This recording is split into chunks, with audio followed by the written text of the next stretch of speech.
Now, to understand oxygen therapy and hypoxia, it's very important to understand the concept of oxygen cascade. Is that we mentioned that oxygen in the atmosphere is 160, but as we are going to observe, this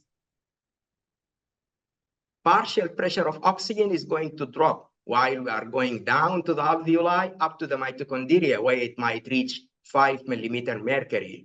Understanding the causes of this will help you to understand the causes of hypoxia and will help you to understand how to treat each type of hypoxia. The first drop that's going to happen is at level of the tracheal gas. All of a sudden from 160 is going to reach 149 or 150. And the cause of that is mainly humidification. As you know, one of the functions of the upper airways is to humidify air. The air that we breathe normally is dry. And to prevent it from causing drying and crusting of the mucosa of the alveoli, it has to be humidified by the upper airways. And through this route, we lose usually around 450 ml per day as part of the insensible loss. And this will prevent drying and crusting of the mucosa of the alveoli. And it's important to mention this is inversely proportional to the humidity.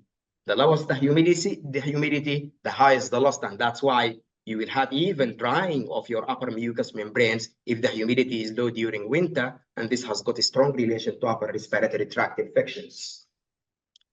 Now, the partial pressure after humidification, why it is going to be decreased? Because we are going to add water vapor to the combination of nitrogen and oxygen. And this will add additional 47 millimeters mercury now has to be considered. And this will drop the partial pressure of nitrogen from the 560 to 556, and the partial pressure of oxygen is going to drop to around 149 because of adding of the water vapor. Further reduction of oxygen, partial pressure of oxygen in the oxygen cascade is going to happen in the alveoli. And this, as you might be able to appreciate, because of the uptake of oxygen, oxygen is going to be uptaken from the alveoli to the pulmonary capillary. If this is one of the pulmonary capillaries, it has got an arteriolar end and it has got a venular end. This is pulmonary artery and this is pulmonary vein. And then the uptake of oxygen, it was 150 on the dead space. The upper airways, when it entered the alveoli, further dropped to 105 because of the uptake.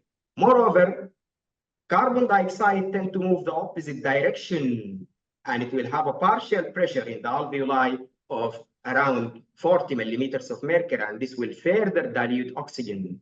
And that's why it's very important to appreciate that if the CO2 is to increase, it can drop your oxygen in the alveoli because the fraction or the partial pressure of the new carbon dioxide is going to dilute your oxygen.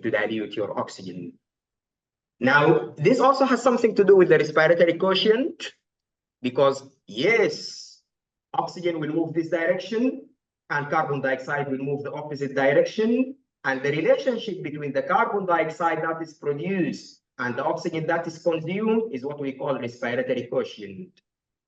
Now, would we be able to calculate the partial pressure of oxygen in the alveoli if we are giving